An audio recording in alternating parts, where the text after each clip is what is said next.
आपने हाल ही में देखा होगा दीपिका पादुकोण एक बहुत बड़ी हमारे देश की अभिनेत्री हैं और हमारे देश के कुछ और अभिनेता भी आजकल कान फिल्म फेस्टिवल में गए हुए हैं और वहां पर वो भारत का प्रचार प्रसार कर रहे हैं। और कान फिल्म फेस्टिवल में इस बार भारत को काफी सम्मान भी दिया गया है, भारत के ऊपर पूरा फोकस है और कंट्री ऑफ ऑनर का सम्मान भारत को दिया गया है।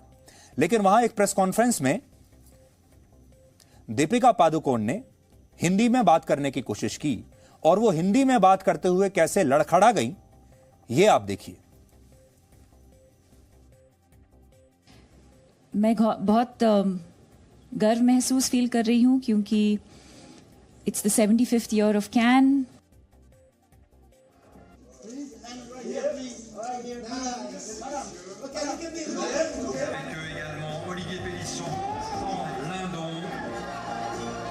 Qui était là avec nous l'année dernière.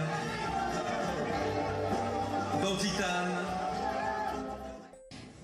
मैं बहुत गर्व महसूस फील कर रही हूं क्योंकि it's the 75th year of can. तो दीपिका कह रही हैं कि वो बहुत गर्व महसूस फील कर रही है। वैसे तो दीपिका पादुकोण इस फेस्टिवल में भारत की तरफ से गई हैं, भारत का प्रचार करने के लिए गई हैं, लेकिन हैरानी की बात यह है कि उन्होंने अब तक इस फेस्टिवल में भारत की मौजूदगी को लेकर एक भी ट्वीट नहीं किया है। आज मैं दीपिका पादुकोण के ट्विटर हैंडल पर गया और मैंने देखा कि इतना सब कुछ हो रहा है। हमारे देश के अखबारों में, हमारे देश के न्यूज चैनल्स पर लगातार कवरेज हो रही है कि इस बार कान फिल्म फेस्टिवल में भारत को काफी सम्मान मिला है। भारत सिनेमा की दुनिया में अपने आप को एक सुपर पावर बनाना चाहता है और पूरी दुनिया का प्रोडक्शन हब बनना चाहता है। और अगर वो प्रोडक्शन हब बना तो किसे फायदा होगा? हर भारतीय को तो फायदा होगा ही, भारत की छवि को फायदा होगा, लेकिन इन कलाकारों को भी फायदा होगा। तो ये देखने के लिए आज मैं दीपिका पादुकोण के ट्विटर हैंडल पर गया और मैंने देखा कि देखते उन्होंने कान फिल्म फेस्टिवल में भारत को जो महत्व मिला है उसे लेकर कुछ ट्वीट किया है या नहीं। हैरानी की बात यह है कि उन्होंने भारत के बारे में कुछ ट्वीट नहीं किया था। उन्होंने कान फेस्टिवल के बारे में कुछ नहीं लिखा है। उन्होंने अपना आखिरी ट्वीट 25 फरवरी 2021 को किया था, जिसमें वो फ्रांस की एक बहुत मशहूर लग्जरी ब्रांड लुई विटॉन के बैग्स का प्रचार कर रही थी। इसके अलावा उनके पुराने ट्वीट्स में भी उन्होंने या तो किसी बड़ी कंपनी का प्रचार किया है, किसी प्रोडक्ट का प्रचार किया है, या फिर अपना प्रचार किया है। यानी भारत के प्रचार के लिए वो कोई सोशल मीडिया पर पोस्ट नहीं कर रही।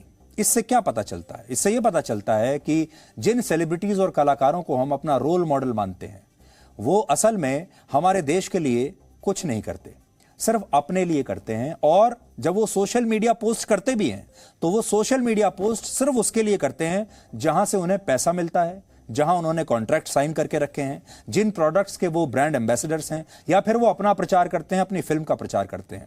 लेकिन अपने सोशल मीडिया पोस्ट से आप जानते हैं ऐसे लोगों को करोड़ों लोग फॉलो करते हैं। अगर दीपिका पादुकोण जैसी कलाकार भारत के बारे में एक बात भी लिखती है अच्छी, तो वो करोड़ों लोगों तक जाता है। लेकिन ये लोग कभी करेंगे नहीं, क्योंकि ये सारे पोस्ट पैसा लेकर करते हैं। जब वो इस तरह के किसी अंतर्राष्ट्रीय फेस्टिवल में भारत का नेतृत्व करने के लिए जाते हैं तो वो हमारे देश की बात तक नहीं करते। ये लोग अपने देश के लिए नहीं बल्कि अपने क्लाइंट्स के लिए ज्यादा ट्वीट करते हैं। अब आप सोचिए, इनके साथ हमारे information and broadcasting minister Anurag Thakur भी गए हैं। आप अगर अनुराग ठाकुर के ट्विटर हैंडल पर जाएंगे, सोशल मीडिया पर उनके जितने भी अकाउंट्स हैं जाएंगे, तो आपको यह दिखाई देगा कि पिछले 3-4 दिनों में उन्होंने दसियों ट्वीट्स सिर्फ कान फेस्टिवल के बारे में किए हैं और यह बताया है कि कैसे भारत अब एक सुपर पावर बन सकता है फिल्म प्रोडक्शन में, सिनेमा में। उन्होंने पूरी कोशिश की है, जान लगा दी है कि भारत की छवि जो है पूरी दुनिया के सामने एक सुपर पावर की तरह निकल कर आए। उनके साथ एक और एक्टर भी गए हैं, आर माधवन। उन्होंने भी काफी ट्वीट किए हैं और उन्होंने भी भारत का प्रचार करने की कोशिश की है। लेकिन दीपिका पादुकोण ने एक भी ट्वीट नहीं किया, जबकि वो आज वहां इसी देश का प्रतिनिधित्व कर रही हैं, इसी भारत का प्रतिनिधित्व कर रही हैं। और आज जो वहां पर बैठी हैं वो आपके और हमारे जैसे लोगों की वजह से बैठी हैं, हमारे देश के करोड़ों फैंस की वजह से बैठी हैं, जो उनकी फिल्मों को देखते हैं और जो उन्हें इतना बड़ा स्टार बनाते हैं। उस देश की वजह से आज वहां पर हैं, लेकिन उस देश के लिए उनके पास कोई समय नहीं। आपको याद होगा कुछ समय पहले तक अपनी मातृभाषा के प्रति यही हीन भावना हमारे क्रिकेट खिलाड़ियों में भी दिखाई देती थी। पहले हमारे जो क्रिकेटर्स विदेशों में खेलने के लिए जाते थे और वहां अपनी मातृभाषा में बात करने में बड़े हिचकते थे, और जब उन्हें पोडियम पर बुलाया जाता था कोई पुरस्कार देने के लिए तो उन्हें हिंदी में बात करने में शर्म आती थी, तो हिंदी में बात नहीं करते थे, लेकिन टूटी फूटी अंग्रेजी में बात करते थे।